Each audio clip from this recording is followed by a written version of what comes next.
પરમપિતા પરમાત્માનું નિજ નામ ઓમ, એ ઓમનો 3 વખત લાંબા સ્વરથી ધ્વનિ કરીએ.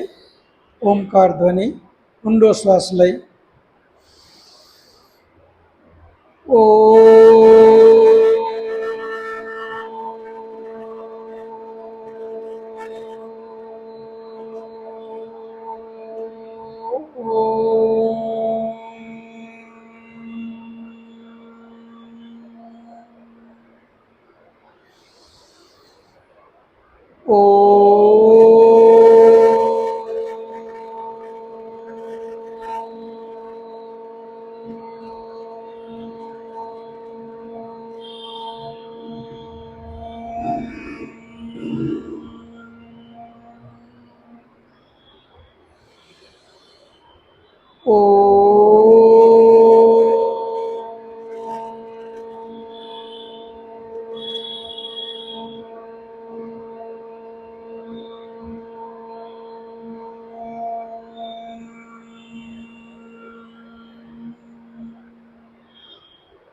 ઓમ વિશ્વાનિ દેવ સવિતર્દુરિતાનિ પરાશુવ યત ભદ્રમ તન્ન આસુવ.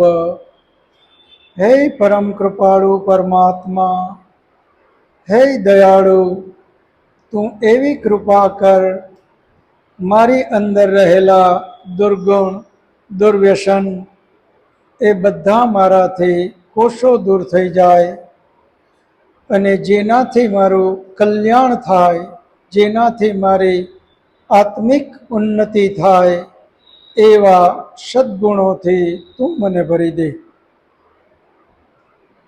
સૃષ્ટિ સંવત 1,96,53,126 વર્ષ, વિક્રમ સંવત 2082,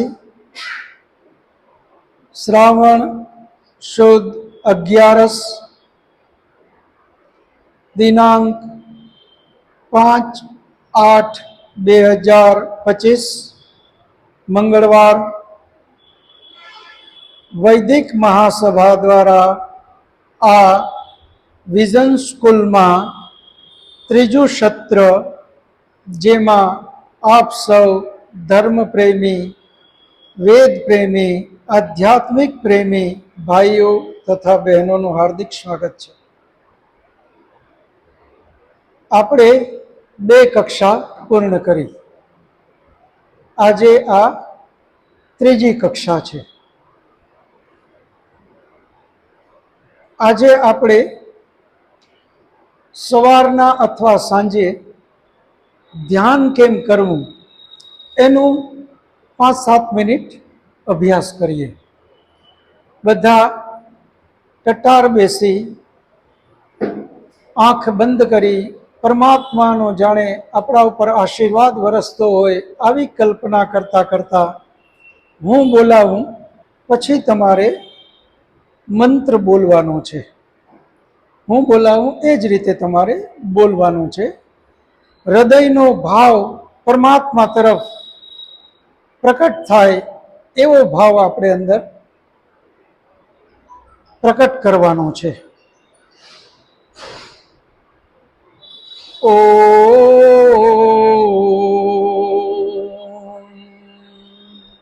આનંદ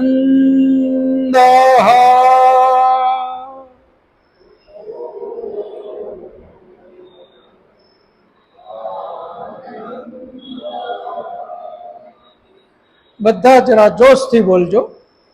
એટલા તલ્લીન થઈને આપણે બોલીએ પરમાત્માને, જાણે આપણી સાથે પરમાત્મા છે. આપણે અને પરમાત્મા સિવાય બીજું કોઈ નથી. એ રીતે જોશથી તલ્લીન થઈને ઓ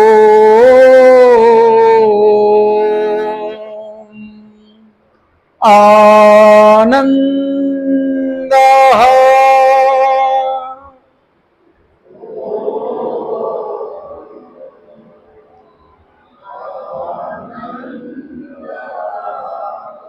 हे परम पिता परमात्मा, आप आनंद स्वरूप हैं, हमें भी आनंद दीजिए। ओम आनंद।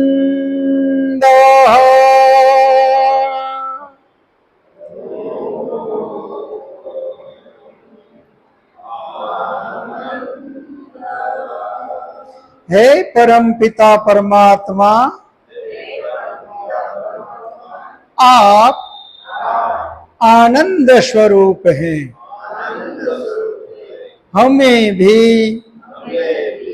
आनंद दीजिए। ओम आनंद।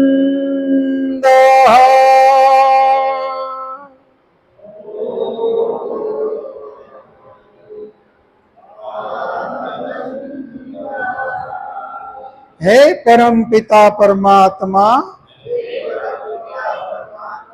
आप आनंद स्वरूप हैं,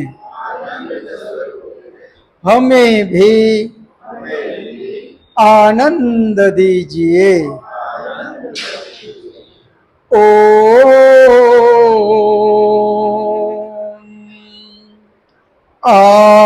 आनंद।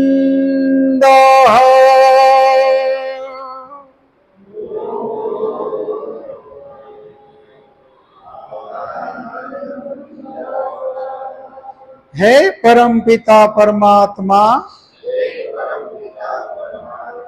आप आनंद स्वरूप हैं, हमें भी आनंद दीजिए। ओम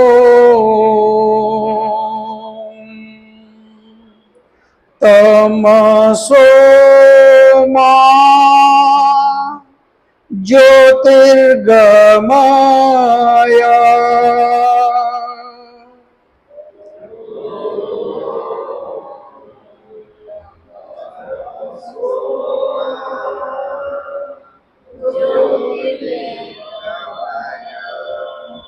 हे परम पिता परमात्मा, आप हमें अंधकार से छुड़ाकर प्रकाश की ओर ले जाइए। ओम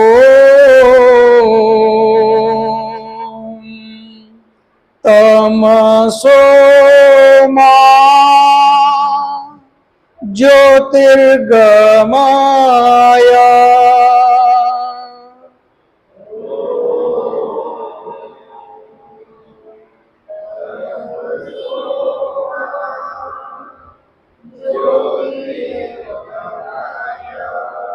हे परम पिता परमात्मा, आप हमें अंधकार से छुड़ाकर प्रकाश की ओर ले जाइए। ओम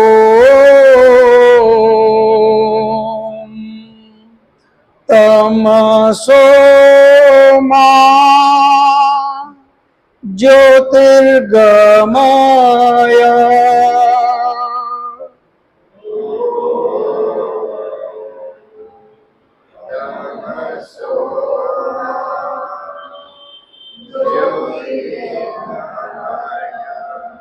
हे परम पिता परमात्मा, आप हमें अंधकार से छुड़ाकर प्रकाश की ओर ले जाइए। ओम शांति शांति शांति।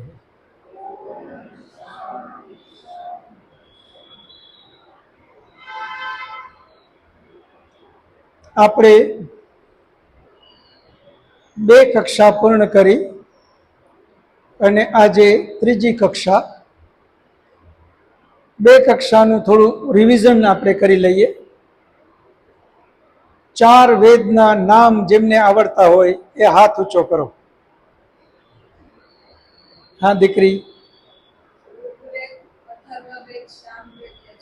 બહુ સરસ. દીકરી માટે તાળીઓ પાડો. બહુ સરસ બેટી.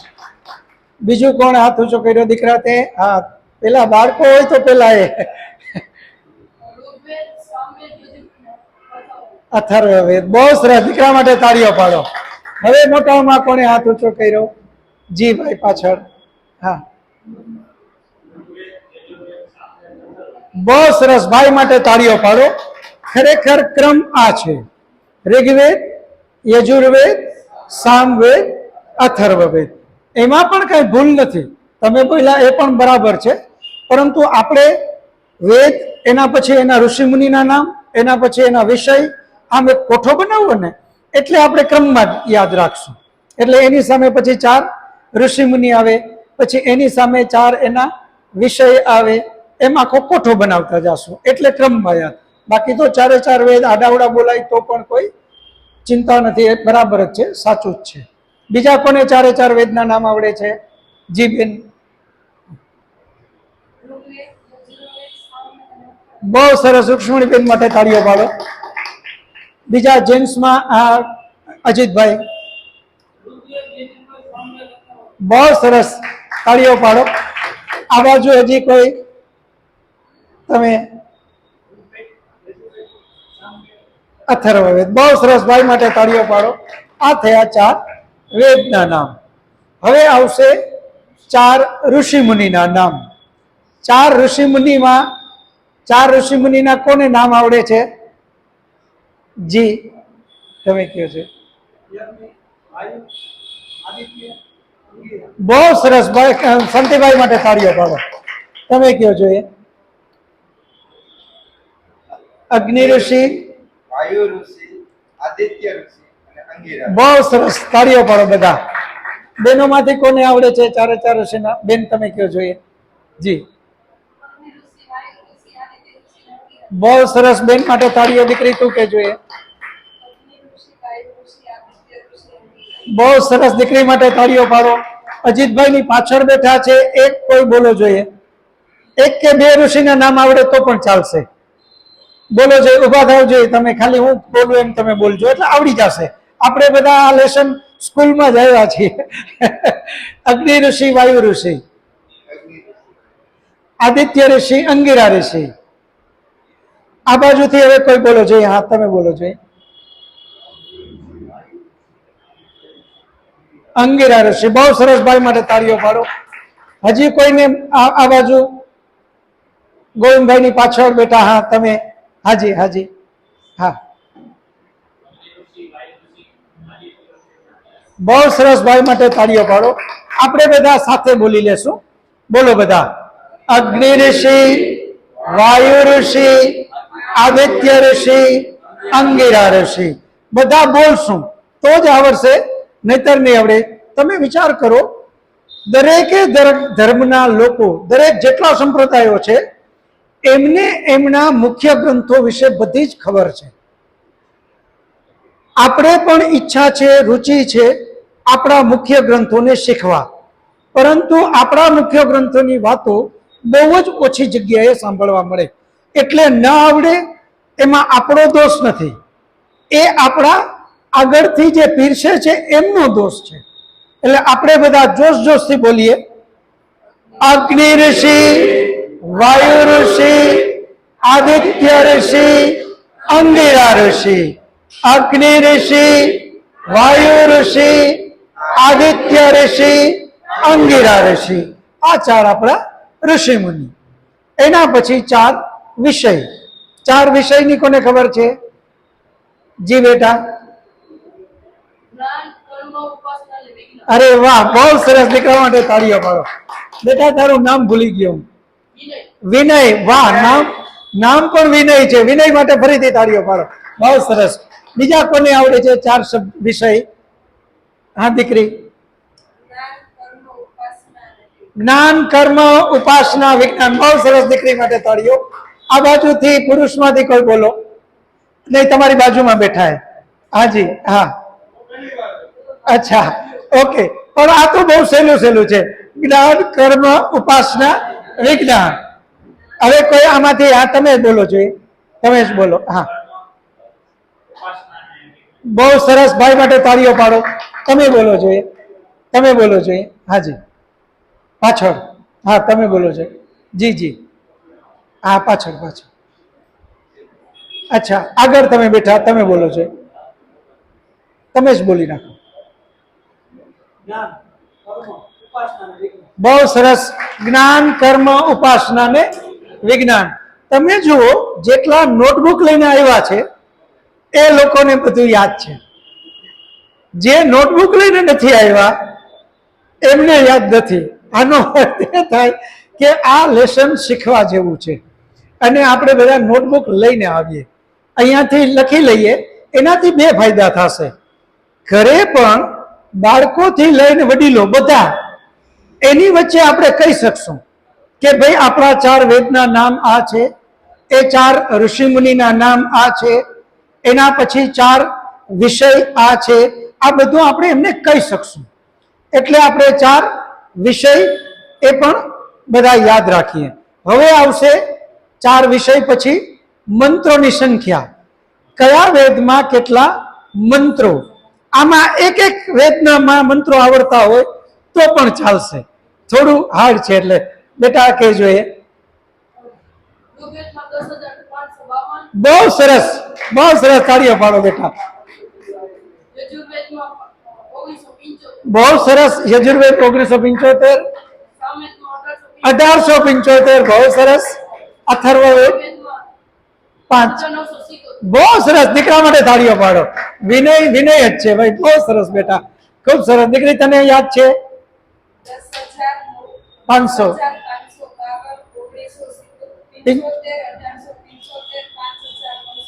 બહુ સરસ. દીકરી માટે તાળીઓ પાડો. ઋગ્વેદ 10,552 મંત્રો, યજુર્વેદ 1975 મંત્રો, સામવેદ 1875 મંત્રો અને અથર્વવેદ 5,977 મંત્રો. બધાથી મોટો વેદ 4 વેદમાં ઋગ્વેદ 10,552, પછી યજુર્વેદ 1975, એનાથી ખાલી 100 જ ઓછા સામવેદ, જે બધાથી નાનો, 1875 મંત્રો. અને બીજા નંબરનો મોટો છેલ્લો અથર્વવેદ 5,977 મંત્રો. આ રીતે આપણા 4 વેદ, એમના 4 વેદના મંત્રોની સંખ્યા આપણે બધા એકવાર સાથે બોલી લઈએ. 10,552 મંત્રો, 1975 મંત્રો, 1875 મંત્રો, 5,977 મંત્રો. 10,552 મંત્રો, 1975 મંત્રો, 1875 મંત્રો, 5,977 મંત્રો. હવે હું બોલું વેદનું નામ અને તમારે બોલવાના છે મંત્રોની સંખ્યા. ઋગ્વેદ, યજુર્વેદ, સામવેદ, અથર્વવેદ. ऋग्वेद, યજુર્વેદ, સામવેદ, અથર્વવેદ. બહુ સરસ. એટલે આ રીતે મંત્રોની સંખ્યા. મંત્રોની સંખ્યા પછી 4 વેદનો આ જ રીતે કોઠો, એટલે આપણે ક્રમમાં યાદ રાખીએ છીએ. એટલે બધાની સામે લાઈનમાં એનો જ ક્રમ આવતો જાય. 4 મંત્રોની સંખ્યા થઈ. હવે આવશે વેદના 4 ઉપવેદ છે. 4 ઉપવેદ. હું બોલું, તમે બોલજો. આયુર્વેદ, ધનુર્વેદ, ગંધર્વવેદ, અર્થવેદ. આયુર્વેદ, ધનુર્વેદ, ગંધર્વવેદ, અર્થવેદ. આયુર્વેદ, ધનુર્વેદ, ગંધર્વવેદ, અર્થવેદ. આ ચાર એના ઉપવેદ છે. હવે ચારે ચારને એકી સાથે બોલાવું. આયુર્વેદ, ધનુર્વેદ, ગંધર્વવેદ, અર્થવેદ. બોલો.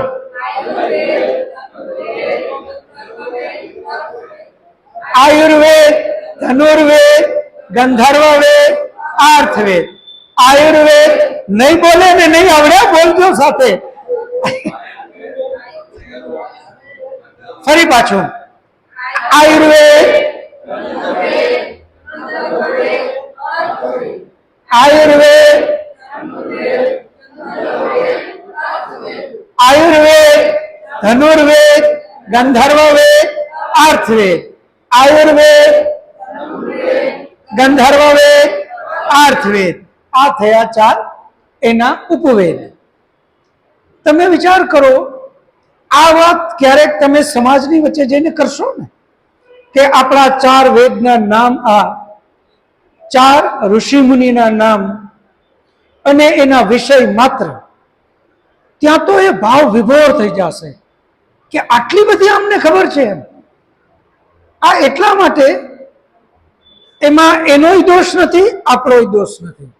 ફરી ફરીને કહું, આપણને જ્યાં આધ્યાત્મની વાત લેવા જઈએ છીએ ત્યાં આપણને આ સાચી વસ્તુ, સત્ય વિદ્યા, આપણા મુખ્ય ગ્રંથ વેદની વાત ક્યાંય પણ આપણને સાંભળવા મળતી નથી. પરિણામે આપણને ખબર નથી. આજે આ ત્રીજી જ કક્ષા છે. આ કક્ષામાં આટલા બધા તમે લોકો આવ્યા, બહેનોની સંખ્યા વધતી જાય છે. આ શું કામે? આપણને તો રુચિ છે જ, આધ્યાત્મમાં આપણને રુચિ છે, વેદ વિશે જાણવાની રુચિ છે.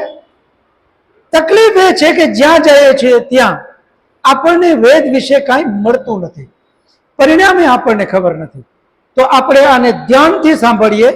ફરી ફરીને હું વિનંતી કરીશ કે બધા નોટબુક અને પેન સાથે લઈ આવો. અને અહીંયા એક લાલ બુક છે, એ બુક તમે બધા લઈ જાજો. એમાં બધું જ લખેલું છે. તમે આ ક્રમમાં એટલા માટે લખજો, 6 માસિક પરીક્ષા જ્યારે આવશે ત્યારે તમને આ તમારી નોટબુક બહુ ઉપયોગી થશે. હું આમાંથી જ પૂછીશ. 10 દિવસ પહેલા પેપર ફોડી નાખશું આપણે, તમને પેપરે આપી દેશું. તમારી નોટબુકમાં તમે જે જે લખેલું હશે એમાંથી જ એ પેપરમાં હશે. એમાંથી શીખી લેવાની એ છૂટ. ના સમજાય તો મને ફોન કરીને પૂછવાની એ છૂટ. હવે પછી જ્યારે પણ આપણે આવતા મંગળવારે આવીએ, નોટબુક અને પેન ખાસ સાથે લઈ આવજો. 4 ઉપવેદની વાત થઈ. ઋગ્વેદ, આયુર્વેદ, યજુર્વેદ, ધનુર્વેદ, સામવેદ, ગંધર્વવેદ, અથર્વવેદ, અર્થવેદ. આ ચાર એના ઉપવેદ. એ 4 ઉપવેદ પછી 4 વેદના 4 બ્રાહ્મણ ગ્રંથો છે.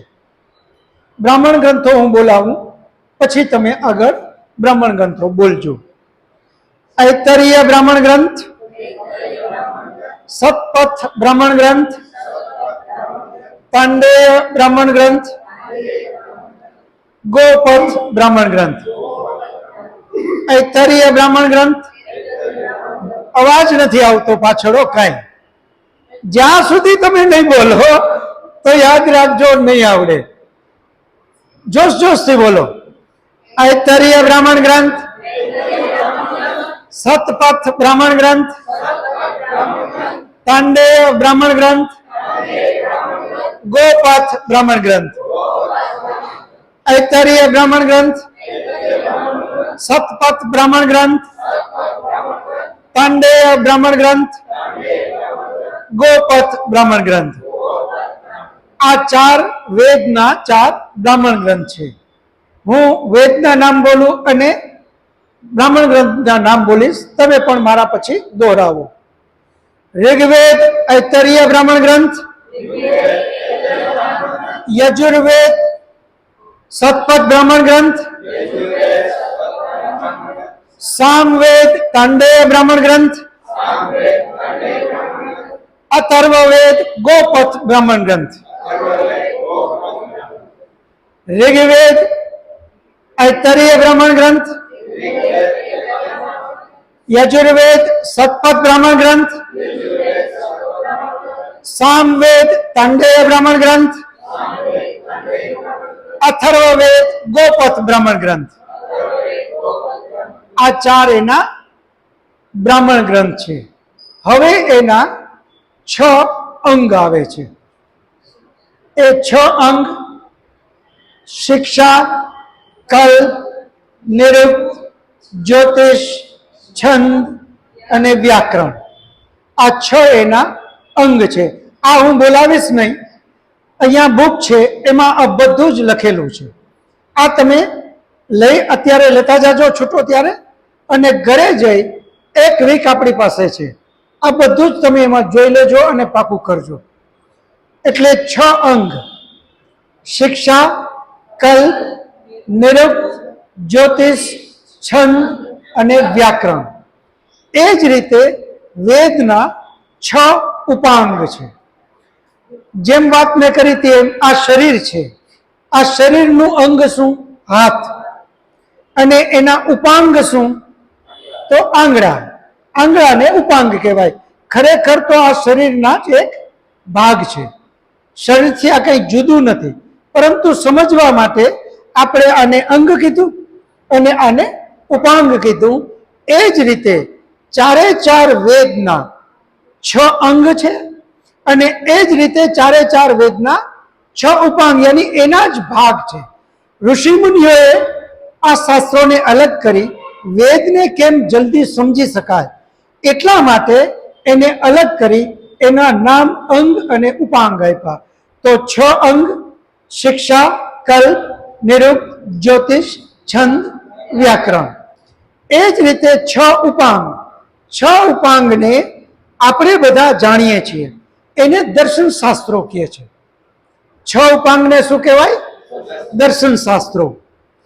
દર્શન શાસ્ત્રોમાં આપણે બધા જ જાણીએ છીએ 6 દર્શન આપણે બોલીએ છીએ.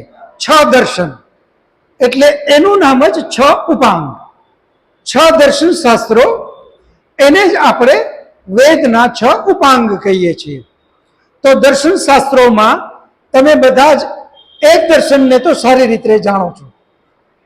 એક દર્શનનું નામ જે આપણા યોગ ગુરુ રામદેવજી મહારાજે એ ઋષિમુનિનું નામ આપી અને એ દર્શન શાસ્ત્રનું તો ઘર ઘરમાં નામ પહોંચાડી દીધું છે. બેટા, તને કઈ યાદ આવે છે? પતંજલિ ઋષિ, એક રામદેવજી મહારાજ, એનું વિદ્યાપીઠનું નામ શું?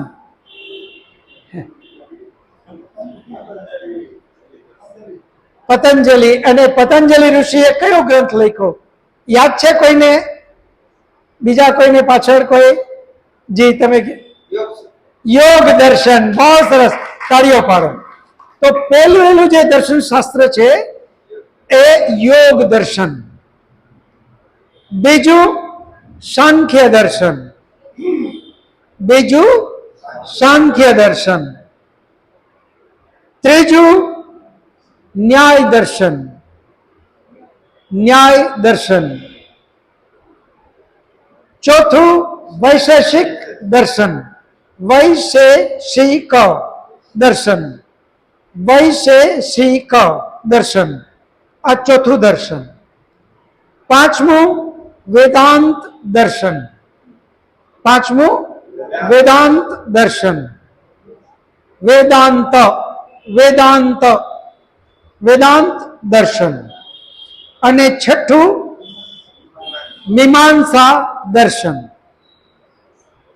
મીમાંસા. મીમાંસા. મીમાંસા દર્શન. યોગ અને સાંખ્ય એનું એક જોડું,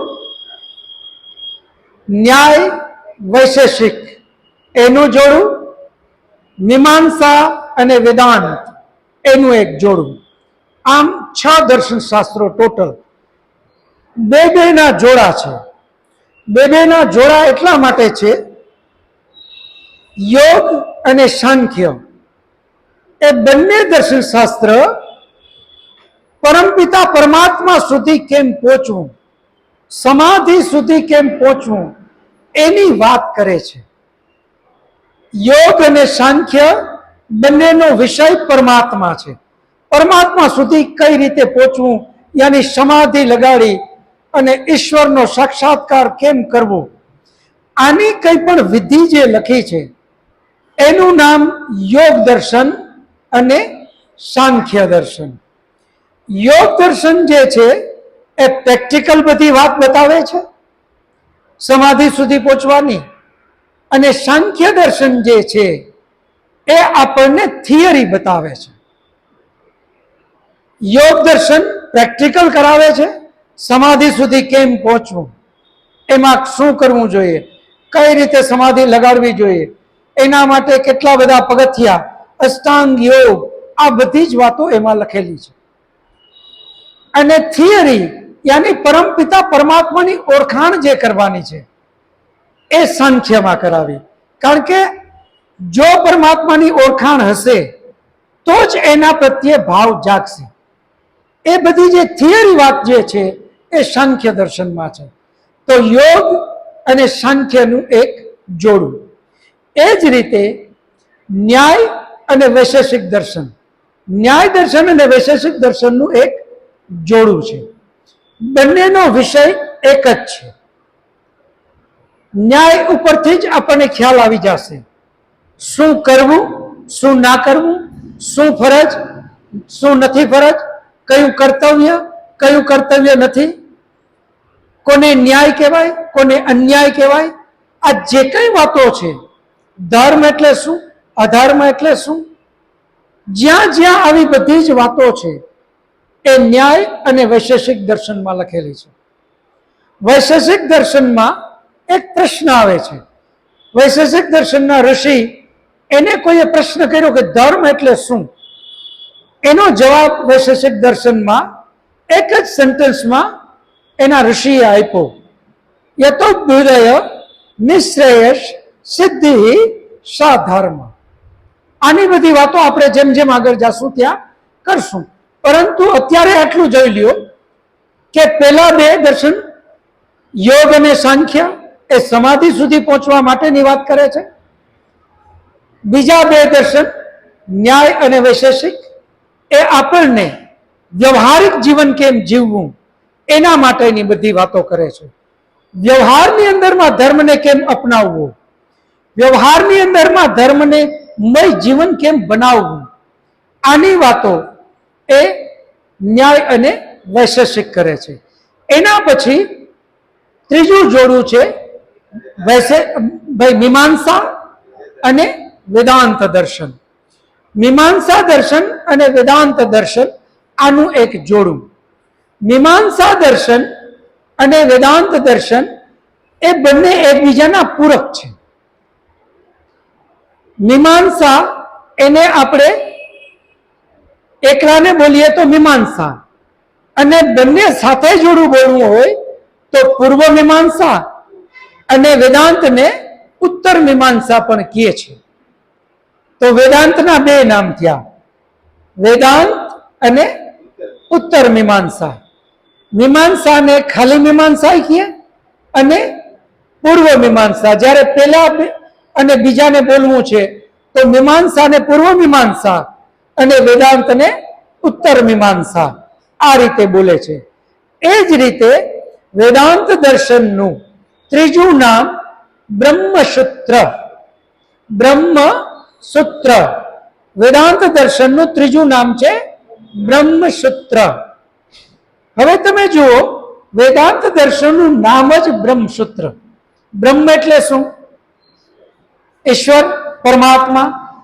પરમાત્મા માટેની જે બધી વાતો લખી, પરમાત્મા એટલે કોણ, પરમાત્મા શું, એના વિશેના જેટલા સૂત્રો છે એ મીમાંસા વેદાંત દર્શન અને મીમાંસા, મીમાંસા દર્શન અને ઉત્તર મીમાંસા, યાની મીમાંસા અને વેદાંત દર્શન, એમાં માત્ર પરમપિતા પરમાત્મા માટેની બધી વાતો લખી છે. એટલે જ એને મીમાંસા અને બ્રહ્મસૂત્ર પણ કહીએ છીએ. તો આ રીતે આપણા 6 દર્શન શાસ્ત્રો, બે ના જોડા, 6 દર્શન શાસ્ત્રોમાં યોગ દર્શન, સાંખ્ય દર્શન, ન્યાય દર્શન, વૈશેષિક દર્શન, મીમાંસા દર્શન અને વેદાંત દર્શન, આ 6 દર્શન શાસ્ત્રો. આ 6 દર્શન શાસ્ત્રો આપણા મહાન ઋષિ મુનિઓએ આપણા 4 વેદનું ગહન અધ્યયન કરી અને એમાંથી આપણા માટે ઉપયોગી વસ્તુઓ 4 વેદમાંથી અલગ કરી અને આપણને આ 6 દર્શન શાસ્ત્રો આપ્યા. 4 વેદનું આપણે અધ્યયન કદાચ ન કરી શકીએ તો આપણે આ દર્શન શાસ્ત્રોને પણ વાંચીએ તો પણ 4 વેદનું જ્ઞાન આપણને મળી જાય. તો આપણા 6 દર્શન શાસ્ત્રો, આપણા 6 મહાન ઋષિ મુનિઓ. હવે આપણે 6 દર્શન શાસ્ત્રોના કોણ ઋષિ મુનિ, કયા ઋષિ મુનિએ કયું દર્શન શાસ્ત્ર બનાવ્યું એની વાત કરીએ. યોગ દર્શન, એની સામે લખો પતંજલિ ઋષિ. યોગ દર્શન પતંજલિ ઋષિ. યોગ દર્શન પતંજલિ ઋષિ. સાંખ્ય દર્શન કપિલ ઋષિ. સાંખ્ય દર્શન કપિલ ઋષિ. હું બોલું બીજી વાર, પછી તમે બોલો સાથે. સાંખ્ય દર્શન કપિલ ઋષિ. સાંખ્ય દર્શન કપિલ ઋષિ. ન્યાય દર્શન ગૌતમ ઋષિ. ન્યાય દર્શન ગૌતમ ઋષિ. ન્યાય દર્શન ગૌતમ ઋષિ. વૈશેષિક દર્શન કણાદ ઋષિ. વૈશેષિક દર્શન કણાદ ઋષિ. વૈશેષિક દર્શન કણાદ ઋષિ. મીમાંસા દર્શન જૈમિની ઋષિ. મીમાંસા દર્શન જૈમિની ઋષિ. મીમાંસા દર્શન જૈમિની ઋષિ. મીમાંસા દર્શન જૈમિની ઋષિ. વેદાંત દર્શન વ્યાસ ઋષિ. વેદાંત દર્શન વ્યાસ ઋષિ. વેદાંત દર્શન વ્યાસ ઋષિ. વેદાંત દર્શન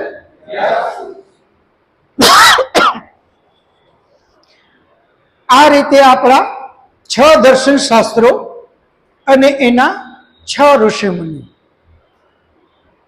પતંજલિ, કપિલ, ગૌતમ, કણાદ, જૈમિની, વ્યાસ. ફરી બોલીએ આપણે બધા સાથે. પતંજલિ, કપિલ,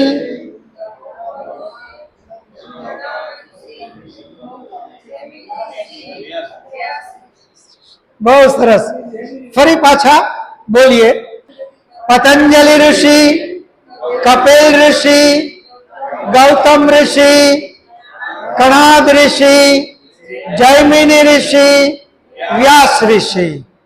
પતંજલિ ઋષિ, કપિલ ઋષિ, ગૌતમ ઋષિ, કણાદ ઋષિ, જૈમિની ઋષિ, વ્યાસ ઋષિ. હવે અહીંયા છેલ્લા જે 2 દર્શન શાસ્ત્રો છે, જૈમિની ઋષિ અને વ્યાસ ઋષિ. જૈમિની ઋષિ અને વ્યાસ ઋષિ બંને સમકાલીન ઋષિ મુનિ છે. વ્યાસ ઋષિ અને જૈમિની ઋષિ ગુરુ અને શિષ્ય છે. ગુરુ શિષ્ય છે. વ્યાસજી ગુરુ છે અને જૈમિની ઋષિ શિષ્ય છે, એમના જ શિષ્ય છે. એટલે જ બંનેનો દર્શન શાસ્ત્રનો વિષય બ્રહ્મ એમનો હતો, કારણ કે મહાન ઋષિ હતા. એમણે બ્રહ્મ વિષયની જેટલી કઈ વાતો છે એ આ બંને દર્શન શાસ્ત્રોમાં કરી.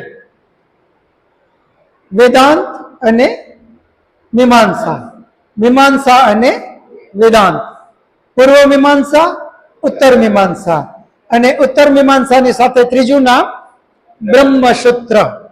તો વેદાંત દર્શનના 3 નામ: વેદાંત દર્શન, उत्तर मीमांसा ब्रह्मसूत्र, वेदांत दर्शन उत्तर मीमांसा ब्रह्मसूत्र। आ थया दर्शन शास्त्रोनी वात। हवे आना पछीनो जे आवशे स्टेप ए छे उपनिषद। ए पण आपणा माटे खूब उपयोगी छे, परंतु हवे पछी तमारा प्रश्नोनो कई नंबर लईए। कौटिल्यभाई अने तमे बंने आवी जाओ, त्याथी लई ल्यो। जेमणे पण काई पण प्रश्न करवो होय शरम न करता, संकोच न करता, आपणे बधा अहींया परिवारना ज बधा बैठा छीए અને જે કાંઈ પ્રશ્ન આધ્યાત્મ માટે આવે એ બધા જ આધ્યાત્મનો પ્રશ્ન કરજો। રૂબરૂ આવ્યો છું સાહેબ। પ્રશ્ન છે કે 4 વેદ અને 4 ઉપવેદ, 4 વેદની સાથે 4 ઉપવેદના તો દરેકના આપણે સમજણ પડે છે, પણ 6 અંગ અને ઉપાંગ અને વેદ 4, તો એના ભાગ કેવી રીતના પડશે એ જરાક ખુલાસો કરશો? ભરતભાઈનો પ્રશ્ન છે કે 4 વેદ એના 4 ઋષિ મુનિ, અલગ અલગ વેદના 4 અલગ ઋષિ, એના પછી 4 એના વિષય, 4 વેદના 4 વિષય। એ જ રીતે 4 વેદમાં 4 વેદના મંત્રોની સંખ્યા, એ જ રીતે 4 વેદના 4 ઉપવેદ। ત્યાં સુધી તો બરાબર છે, પછી સંખ્યા બદલી 4 વેદના 6 અંગ શું કામે? આ બહુ આવી જ તાર્કિક કોઈ પણ પ્રશ્ન કરો, કઈ પણ મનમાં આવે તો પ્રશ્ન કરો। આ એટલા માટે છે કે જ્યાં સુધી 4 નું જોડું છે, કોઠો બને છે, ત્યાં સુધી તો એ વેદને એની સાથે જ કનેક્શન છે। જેમ કે ઋગ્વેદમાં ઋષિ અગ્નિ ઋષિ, તો એમાં હવે ફેરફાર નહીં કરી શકાય, એની જગ્યાએ વાયુ ઋષિ નહીં લખી શકાય, કારણ કે પરમપિતા પરમાત્માએ જ 4 વેદની રચના કરી અને 4 અલગ અલગ ઋષિને આપ્યા। તો ઋગ્વેદ એમણે પહેલી વાર જ્યારે સૃષ્ટિની શરૂઆતમાં જેમને આપ્યો એનું નામ જ અગ્નિ ઋષિ, યજુર્વેદ આપ્યો એનું નામ જ વાયુ ઋષિ, સામવેદ આપ્યો એનું નામ જ આદિત્ય ઋષિ, અને અથર્વવેદ આપ્યો એનું નામ અંગિરા ઋષિ। આમાં આપણે બદલી નહીં કરી શકીએ, એટલે 4 વેદના એમાં વધારો નહીં કરી શકાય, કારણ કે એક વેદમાં 2 નામ પણ નહીં લખી શકાય, એક વેદ સામે એના જ ઋષિ આવશે। એ જ રીતે 4 વેદના વિષય, તો મુખ્ય વિષય જેમ કે કેમેસ્ટ્રી, તો કેમેસ્ટ્રીને પછી નામ બદલીને બીજું નહીં કરી શકાય, ભલે એમાં વિષય બધા આવે પણ મુખ્ય કેમેસ્ટ્રી છે, એમાં ફિઝિક્સ પણ આવે, મેથ્સ પણ આવે, એમાં બધું આવે, પરંતુ મેઇન સબ્જેક્ટ શું? તો કેમેસ્ટ્રી, એટલે એનું નામ કેમેસ્ટ્રી। એટલે આ 4 વેદમાં મુખ્ય વિષય ઋગ્વેદ તો જ્ઞાન, યજુર્વેદ કર્મ, સામવેદ ઉપાસના, અથર્વવેદ વિજ્ઞાન, એટલા માટે એની સામે એ 4 જ આવશે। આમ હવે જાતા જાતા તમે જે કીધું કે 6 અંગ શું કામે, તો એ 6 અંગ એટલા માટે છે, એ 4 વેદને લાગુ પડે છે, એક વેદની સામે એક નથી। જેમ કે છંદ, આપણો એક અંગનું નામ છંદ, તો છંદ એ વ્યાકરણ માટેનો વિષય છે। 4 વેદમાં કયો મંત્ર, એના કેટલા અક્ષર, એ પ્રમાણે એનો છંદ નક્કી થાય, અને એને કયા રાગમાં બોલવું એ પણ એના ઉપરથી નક્કી થાય। આપણે બધા જ પરિચિત છીએ ગાયત્રી મંત્રથી, આપણે બધા એક જ ગાયત્રી મંત્રથી પરિચિત છીએ। ઓમ ભૂર્ભુવઃ તત્સવિતુર્વરેણ્યં ભર્ગો દેવસ્ય ધીમહિ ધિયો યો ન પ્રચોદયાત। પરંતુ આ 4 વેદમાં આવા ગાયત્રી મંત્ર હજારોની સંખ્યામાં છે, આ એક જ નથી, કારણ કે ગાયત્રી એ છંદનો પ્રકાર છે। તો હવે એ છંદની જે વાત છે એ આ 4 વેદને લાગુ પડશે। એ જ રીતે જ્યોતિષ, જ્યોતિષ આપણે જે અર્થમાં સમજીએ છીએ અહીંયા એની વાત નથી. વેદની અંદરમાં જે જ્યોતિષ શબ્દ લાગુ પડે છે એના વિશે આપણે, જો કે સમય છે હજુ હું તમને કહું, કારણ કે જ્યોતિષ છે એ ભ્રાંતિ ઊભી કરશે. કારણ કે આપણે લોકો બધા સામાન્ય રીતે જ્યોતિષ કોને માનીએ છીએ? હસ્તરેખા, ગ્રહમેળ, કયો ગ્રહ જન્મ કુંડળીમાં ક્યાં નડે છે, આ બધું જ આપણે જ્યોતિષમાં કહીએ છીએ. મારું અત્યારે કઈ રાશિમાં કેવું ચાલે છે, આવું બધું આપણે જ્યોતિષમાં ગણીએ છીએ. આવી વાત વેદનો જે એક અંગ છે જ્યોતિષ, એમાં ક્યાંય નથી. વેદની અંદરમાં જે આ જ્યોતિષ જે લખેલું છે એ ગણિત શાસ્ત્ર, ખગોળ શાસ્ત્ર અને ભૂગોળ શાસ્ત્ર, એ ત્રણેયના જે વિદ્વાન હોય એ વિદ્વાન આપણને કહે કે 3 દિવસ પછી વરસાદ ખૂબ પડવાનો છે, કારણ કે એ 3 વિષયના વિદ્વાન જ્ઞાતા છે. ગણિત, ભૂગોળ અને ખગોળ, એ 3 શાસ્ત્રના મહાન વિદ્વાન હોવાથી ક્યારે કેટલો વરસાદ પડશે, ક્યારે વાવાઝોડું આવશે, ક્યારે ચંદ્રગ્રહણ થશે, ક્યારે સૂર્યગ્રહણ થશે, એકમ કે દિવસે, બીજ કે દિવસે, ત્રીજ કે દિવસે, અમાસ કે દિવસે, પૂનમ કે દિવસે, ધરતીકંપ ક્યારે આવશે, આ બધી જ જે કાંઈ વાતો છે એ ગણિત માંડી અને જે એડવાન્સમાં કહી દે એનું નામ જ્યોતિષ શાસ્ત્ર. વેદની અંદરમાં આને જ્યોતિષ કીધું. 4 વેદમાંથી ઉપવેદ, દર્શન શાસ્ત્રો, ઉપનિષદો, આ એક પણ ગ્રંથમાં આપણે જેને જ્યોતિષ કહીએ છીએ એ ક્યાંય પણ લખેલું નથી. એનું કારણ એ છે, આપણા ગ્રંથો તો એમ કહે છે કે જે કર્મ કરે એને એવું ફળ મળે. ગીતાની અંદરમાં પણ ભગવાન કૃષ્ણએ શુદ્ધ ચોખ્ખા શબ્દોમાં કીધું કે હે જીવાત્મા, તું કર્મ કરવામાં સ્વતંત્ર છો, ફળ હું આપીશ. હવે વિચાર કરો, જો પહેલેથી જ આપણે જ્યોતિષની અંદરમાં જેમ કહીએ છીએ કે આના જીવનમાં આમ થવાનું છે, જો એ નક્કી જ હોય તો એ નક્કી કોણે કર્યું? પરમાત્માએ. એક બાજુ પરમાત્મા એમ કહે કે તું કર્મ કરવામાં સ્વતંત્ર છો, અને બીજી બાજુ આપણને ફિક્સ કરી દે કે તારા જીવનમાં આમ જ થવાનું છે, તો કર્મની મહત્તા રહે જ નહીં. કર્મનું મહત્વ જ ઘટી જાય. એને તમે ઊંડાણથી આગળ આપણે આને ખૂબ ઊંડાણથી લેશું. કર્મ કરવાની સ્વતંત્રતાને તમે એ રીતે પણ જુઓ. એક ભાઈ દુર્જન છે, એ દુર્જનના હાથે એક સજ્જનને ચાકુ મારી દેવું, જો આ નક્કી જ હોય, એક સજ્જનને ચાકુ મારવાનું એક દુર્જનના હાથે પહેલેથી ફિક્સ જ છે.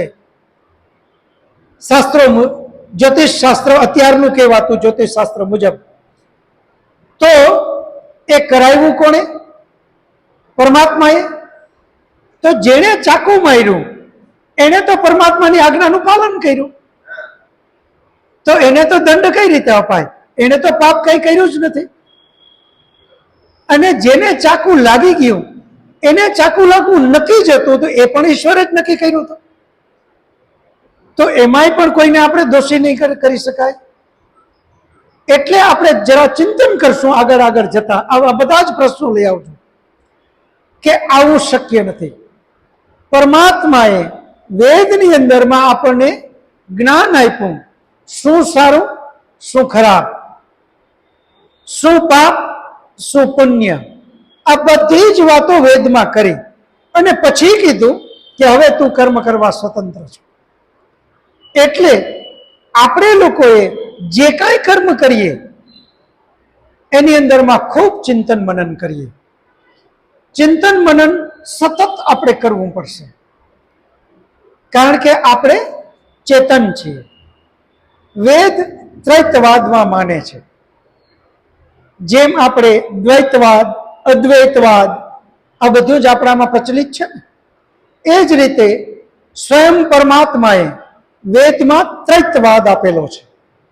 એક, પરમપિતા પરમાત્મા પોતે, બીજા જીવાત્માઓ અનેક, અને ત્રીજી પ્રકૃતિ. આ ત્રણ તત્વને વેદમાં નિત્ય કીધા છે. ત્રણ તત્વ વેદમાં નિત્ય છે. પરમાત્મા, જીવાત્મા અને પ્રકૃતિ, જેમાં બે તત્વ ચેતન છે. એક પરમાત્મા, બીજો જીવાત્મા, આ ચેતન, અને ત્રીજું જળ, એ છે પ્રકૃતિ. તો પ્રકૃતિ જે છે એ એક જળ છે. પરમાત્મા અને આત્માઓ એ બંને ચેતન છે. એ ચેતન જે વસ્તુ છે, ચેતનને બરાબર યાદ રાખજો. ચેતન જળમાંથી કોઈ દિવસ કાંઈ શક્તિ લઈ ન શકે, અને જળને કોઈ શક્તિ દઈ ન શકે. જળની એક અલગ મહાસત્તા છે, આત્માઓની અલગ સત્તા છે, અને પરમાત્માની અલગ સત્તા છે. ત્રણેય તત્વ અલગ અલગ નિત્ય છે. હવે આ ત્રણને નિત્ય કીધા, તો નિત્ય એટલે શું? જી, નિત્ય એટલે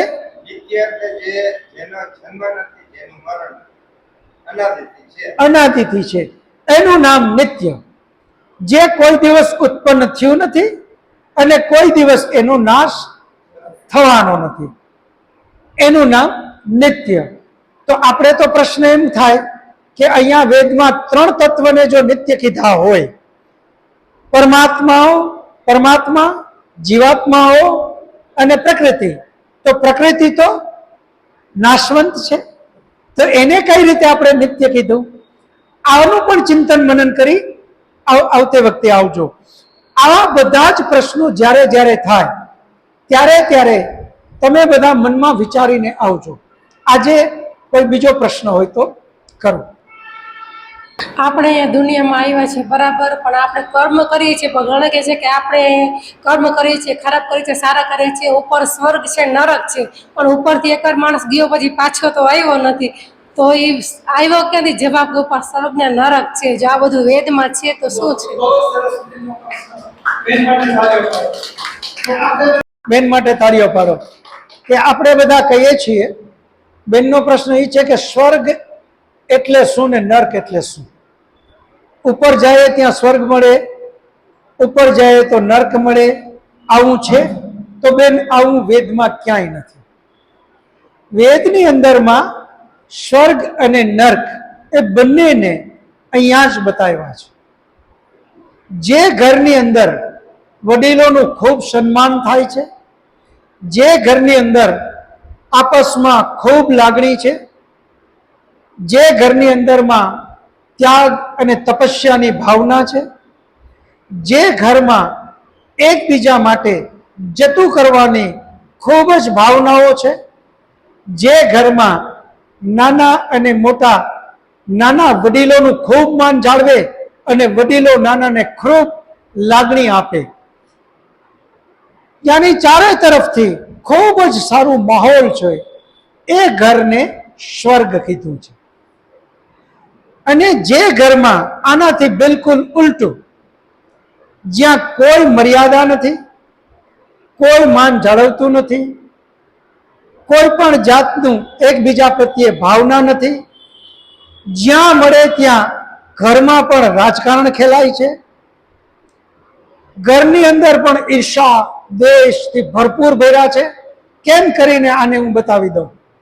આવી ભાવનાઓ જ્યાં છે, જ્યાં જેમ તેમ બોલાય છે, જેમ તેમ વર્તાય છે, જેમ તેમ જીવાય છે, આનું નામ જ નર્ક. અને એટલે જ આપણા બ્રાહ્મણ ગ્રંથોમાં એક સૂત્ર આપ્યું, સ્વર્ગ કામો યજેત. જેમને પણ સ્વર્ગની ઈચ્છા હોય એમણે ઘરમાં યજ્ઞ કરવો જોઈએ. આ શું કામે? આપણે જે અર્થમાં અત્યારે બધા અંધશ્રદ્ધાઓને હિસાબે, અજ્ઞાનતાને હિસાબે આપણને આપણા કહેવાતા ધર્માચાર્યો પૂરતું જ્ઞાન નથી આપતા, એના હિસાબે આપણે જે કાંઈ ક્રિયાકાંડ કરીએ છીએ એમાં નકરી અંધશ્રદ્ધા ભરી દીધી.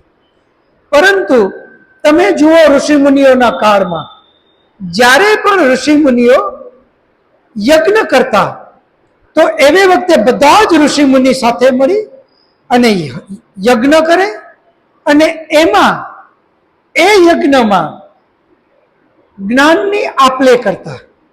જે કાંઈ ઋષિમુનિઓએ જાણ્યું છે, જે કાંઈ એને શોધ કરી એ પોતે બીજાને કહે.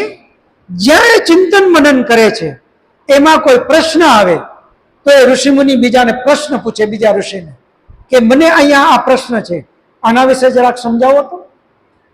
મંત્ર માત્ર બોલવા ખાતર ન બોલતા, એ બધા જ મંત્રોનો ભાવાર્થ તેમના જીવનમાં ઉતારેલો હતો. એટલા માટે આપણા બ્રાહ્મણ ગ્રંથોએ કીધું સ્વર્ગ કામો યજેત. જે ઘરની અંદરમાં રોજ યજ્ઞ થાય, આખો પરિવાર એ યજ્ઞ કરવા બેસે, માત્ર ક્રિયાકાંડ માત્ર પૂરતું નહીં, યજ્ઞની અંદરમાં માત્ર સ્વાહા શબ્દ જ આવડે એટલું નહીં, યજ્ઞની અંદરમાં જે કાંઈ મંત્ર બોલે એનો એને ભાવાર્થની ખબર છે. અને પછી જ્યારે યજ્ઞ પૂર્ણ થાય આખો પરિવાર એ મંત્રો વિશે ચિંતન મનન કરે, એકબીજા પ્રશ્નો પૂછે, જેને આવડે એ ઉત્તર દે. એ પ્રમાણે જ્યારે આપણા યોગ દર્શનમાં આપણા મહાન ઋષિ પતંજલિ ઋષિએ પણ એક સૂત્ર આપ્યું, તત જપ તત અર્થ ભાવનમ. મંત્રનો જાપ માત્ર જાપ જપવા માટે ન કરો. એમણે એમ કીધું પતંજલિ ઋષિએ, તત જપ એનો મંત્રનો જાપ કરો, પણ તત અર્થ ભાવનમ, એનો અર્થ સમજશો તો જ અંદર ભાવ જાગે. અર્થ જાણતા નથી તો અંદરથી કોઈ દિવસ એ ભાવ જાગે જ નહીં. મલયાલી ભાષામાં આપણને કોઈને મલયાલી આવડતી નથી, એ મલયાલી ભાષામાં કોઈ એક સેન્ટેન્સ આપણે પકડાવી દઈએ, ટીકડમ ટીકડમ ટીકડમ ટુ, હવે એ કન્ટિન્યુ બોલ્યા જ કરીએ, આપણી અંદર કોઈ ભાવ જાગે ખરો? એનો જાપ જપવાથી કોઈ દિવસ ભાવ ન જાગે. પરંતુ જ્યારે એનો અર્થ સમજીએ તો જ એનો ભાવ જાગે. એટલા માટે જ આપણા ઘણા એવા ગાયક કલાકારો પણ છે, ભજન ગાતા હોય, એ ભજનને પહેલા સમજે અને જેવા ભાવ એની ભજનના શબ્દોને સમજી અને અંદરથી ભાવ જગાડે અને પછી આંખ બંધ કરી અને પરમાત્માની સામે ગાય ઓમ આનંદ. એનો શબ્દનો અર્થ જ છે કે હે પરમાત્મા, તું આનંદ દેવા વાળો છો, મને પણ આનંદ આપ. આંખ બંધ કરીને જ્યારે આનંદ શબ્દ આવે ને ત્યાં તો ચહેરા ઉપર આનંદનો ભાવ આવી જાય. ઓમ આનંદ, એકદમ હસતો ચહેરો થઈ જાય. એ જે ભાવ જગાડવો છે એ પણ અંદરથી તો જ જાગશે. એટલે સ્વર્ગ અહીંયા જ છે, નર્ક અહીંયા જ છે, એ ક્યાંય બહારેથી કંઈ આવતું નથી. અને આપણે બધાએ સ્વર્ગ અને નર્ક આપણા ઘરમાં સ્વર્ગને લઈ આવવું હોય તો સ્વયં ગીતામાં કૃષ્ણ ભગવાને પણ આ જ વાત કરી છે. કૃષ્ણ ભગવાનને અર્જુને પૂછ્યું કે તમે આ કર્મયોગી કર્મ કર્મ કેટલા બધા જાતના કર્મોની વાત કરી નાખી, તો ખરેખર આમાં સૌથી ઉત્તમ સર્વોત્તમ કર્મ કયું? એનો મને એક જવાબ દઈ ગયો. ત્યારે કૃષ્ણએ ગીતામાં કીધું કે સર્વોત્તમ કોઈ કર્મ હોય તો હે કૃષ્ણ એ છે યજ્ઞ. એ સર્વોત્તમ કર્મ બે રીતે છે. એક તો એનો અર્થ સમજી ભાવ જગાડે અને પરમાત્મામાં લીન થાય. બીજું એ યજ્ઞની અંદરમાં એ અગ્નિમાં જે ગાયનું ઘી આપણે રેડીએ અથવા તો સામગ્રી જે બધી આહુતિ આપીએ છીએ, એ સામગ્રી અને ગાયનું ઘી એનાથી વાયુમંડળ શુદ્ધિકરણનું બહુ મોટું પુણ્યનું કાર્ય છે. એક વૃક્ષને વાવવું અને બીજું યજ્ઞનું કરવું, આ બે જ માત્ર રસ્તા વાયુ શુદ્ધિકરણ માટેના છે. તો ઘરમાં યજ્ઞ કરવાથી ખૂબ પુણ્ય પણ મળે અને એની સાથે સાથે ઘર સ્વર્ગ બને. એટલે આ રીતે આપણે બધા ચિંતન મનન કરશું. સમય સમાપ્ત થાય છે. બધા કટાર બેસી શાંતિ પાઠ કરી અને છૂટા પડશું. શાંતિ પાઠ. ઓમ દ્યો શાંતિરંતરિક્ષમ શાંતિ પૃથ્વી શાંતિરાપઃ શાંતિરૌષધયઃ શાંતિः वनस्पतयः शान्तिर्विश्वे देवा शान्तिर्ब्रह्म शान्ति सर्वं शान्तिः शान्तिरेव शान्ति सामा शान्तिरेधि ॐ शान्तिः शान्तिः शान्तिः सर्वेभ्यो नमस्ते. सबको सादर नमस्ते जी. બધાને બે હાથ જોડી નમસ્તે કર.